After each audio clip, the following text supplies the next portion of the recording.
機を撃墜した。こちらのレーダーに敵影なし。オールクリア。明日お手柄だ。編隊長、トリガーは使えますよ。たった一度の出撃で実力などわからん。それに手柄などと欲張ったことを考えるな。ただ生きて帰ればいいんだ。隊長の意見に賛成です。ゴーレム隊、こちら HQ。無人機は確認できたか。なぜ無人機にこだわるんです。ゴーレム1、機頭を出動し報告せよ。以上。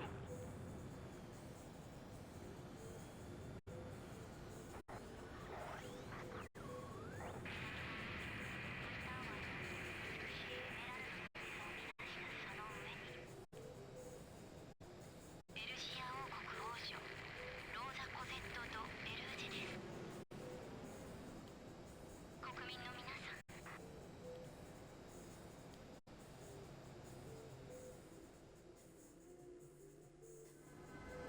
トリガー、君のコールサインは明治2だ。確認し復唱せよ。明治2、離陸を許可する。事態は逼迫している。着任したばかりで済まないが、君の確かな腕が必要だ。頼んだぞ。管制塔、悪いがさっさとそいつを上げてくれ。聞こえたな。先行してゴーレム隊4機と君の両機が上がっている。離陸し、両機である明治1と合流せよ。明治2、スクランブルだ。直ちに離陸せよ。 Okay, that'll work. I'm gonna go be my Schmied, honestly.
La Marca Prosecco is made for special occasions.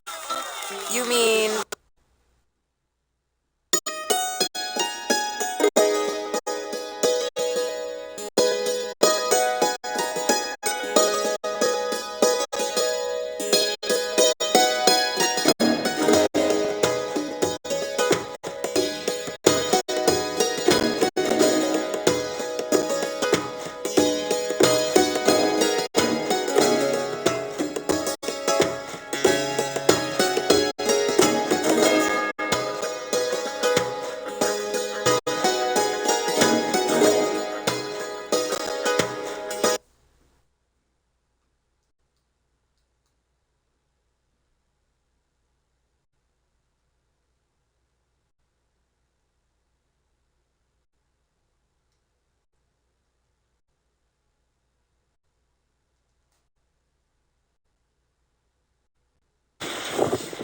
Afuera de esta casa en Saltillo, Coahuila, los vecinos dejaron flores y veladoras por la familia Montero de León, asesinada allí dentro por el ex esposo de su hija mayor, un ciudadano estadounidense. Un crimen que tiene conmocionada a la población de ese estado. Es un abuso por parte de la ciudadanía norteamericana que hagan eso, que vengan al país a agarrarlo como traspatio de ellos. Chad Everly, un ex policía del condado de Bexar de 35 años, y su ex esposa Anaí Mora de 24, vivían en Texas. Tras su divorcio, un juez dictó una orden de restricción para que Chad no se acercara a su hijo de 3 años. La Fiscalía de Coahuila informó que tras los asesinatos, Chad se llevó al niño e intentó cruzar la frontera por Piedras Negras. Ahí fue detenido por autoridades mexicanas. Algunas investigaciones que arrojan antecedentes de violencia, incluso restricciones hacia esta persona en favor de su pareja. Mientras que la Embajada de Estados Unidos en México dijo a Noticias Telemundo que están informados y siguiendo el caso de cerca, pero que no pueden hacer comentarios al respecto por cuestiones de privacidad. El pequeño fue rescatado por las autoridades del estado de Coahuila, mientras que su madre se encuentra grave en un hospital. Para que pierda la patria potestad. Para esta abogada, que no tiene relación con el caso, el pequeño es el más vulnerable en esta historia. Por parte del papá, bueno, el hecho de que haya cometido estas conductas es motivo suficiente para que pierda la patria potestad del niño. Chad Everly fue trasladado al penal de Saltillo y enfrentará cargos por doble feminicidio y homicidio.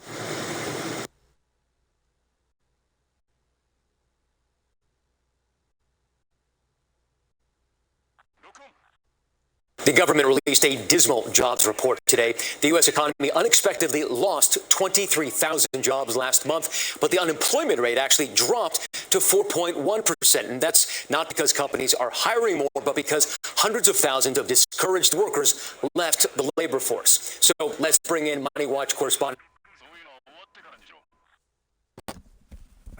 God, you know, this sounds like we're going to have a great migration event. Because you have millions of American workers that are displaced and out of a job, and it's kind of like we have nowhere to go.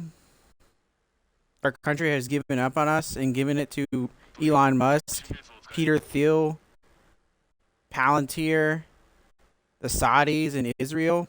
Like, our country has literally given it up for Donald Trump, Elon Musk, Palantir, all the CEOs, everyone on the Epstein files, everyone who was, you know, pretty much in the Epstein files, essentially got a tax break and a subsidy break after COVID, after already being the richest people in our society. And now we have millions and millions of displaced workers. And we can't go to Mexico because we've already fucked up Mexico too. Like, America's already fucked up Mexico. So, really, honestly, it's like one of those things where it's like, I don't even know what happens to that, like, the American. Like, it's going to get to a point where we're going to have so many displaced Americans, like, it's got to lead to a revolution. Like, I'm kind of like, well, what's the next phase? Is revolution? Because there's millions of displaced American workers. Like, it's not even like a minor thing anymore. It's like, oh my gosh, there's millions of displaced workers, and the police and the military, they're gonna blame the displaced workers because they're getting paid off of your taxes. They're getting comfy and fat off of your taxes. They're asking for more money while you can't get a job. The police in San Antonio, they're asking for more money. You know why they want to ask for more money? Because they know that poverty comes with crime. And they're only making up impoverished society. So they're taxing the people more to punish them more. Not to create business, not to innovate. They're essentially just expanding the prison, policing, military industrial complex to the point where we have just a big cancerous tumor in society, and it shows because all we have is just bureaucrats and fucking literally all we have is bureaucrats and CEOs. We have bureaucrats who uphold the tyranny of CEOs and the ultra rich. You have politicians who are bureaucrats. You have police officers and military officials and firemen and etc. The whole bureaucracy is there to uphold the aristocracy and the plutocracy's power over the commoner. That's it. It's essentially a bunch of bureaucrats doing the dirty work of the essentially like aristocracy or plutocracy or whatever you want to call it, the technocracy, the very top of elements of society. It's just kind of one of those things where it's like, God, dude, we need a revolution. I mean, I watch this news and I see these people and, you know, they're very comfy in New York and whatever, but I'm kind of like, there's no way that you can have millions of displaced workers in a society and not lead to some type of revolution at some point. Like, I'm kind of like, well, what's next? Because we don't have jobs. And at some point, like, I'm not even like the most desperate person. You know what I mean? Like, I have no kids. I'm not married. Like, I have a little bit, but like, imagine like if I'm economically displaced, imagine the people that are also economically displaced, and they're kind of like, I'm ready for revolution too.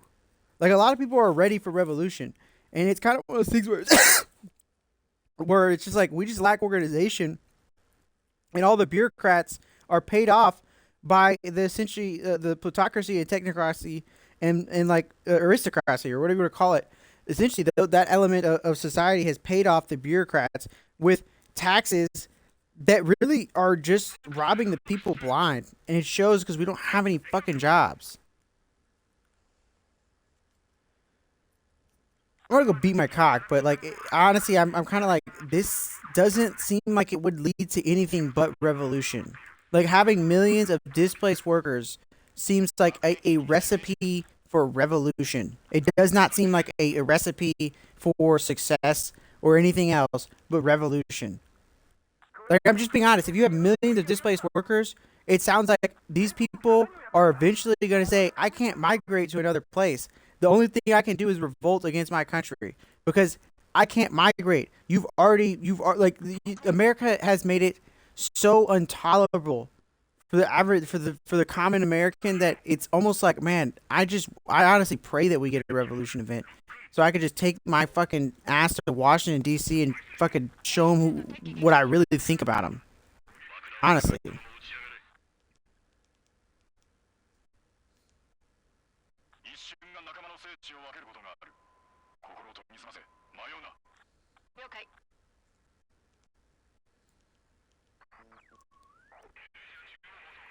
But, I mean, millions of displaced workers, I mean, I don't even know. I mean, it's just kind of one of those things where it's like, dude, Donald Trump, like, just give up. Like, you have, like, it says Puerto Rico faces severe drought as 180,000 households.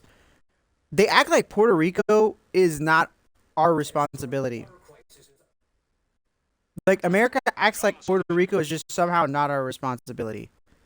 But we own Puerto Rico, and we literally treat it like if it was like it was a internment camp for Jews. We treat Puerto Rico like a fucking gulag internment camp for Holocaust Jews just because they're fucking brown and they speak Spanish. That's how racist this fucking place is, that they can't even make Puerto Rico a fucking state. That they treat it like a fucking backwater second or third world nation when it's ours. It's our country. It's like if you didn't have to fight over Taiwan, but instead of actually integrating Taiwan into China, you just treated it as a fucking third world territory to fucking just like put on the news as something like, oh, Puerto Rico, look how bad Puerto Rico's doing. And it's like, we own Puerto Rico. That is our territory. Why the fuck would it be good news or anything that or like something to point at and be like, oh, Puerto Rico is poor?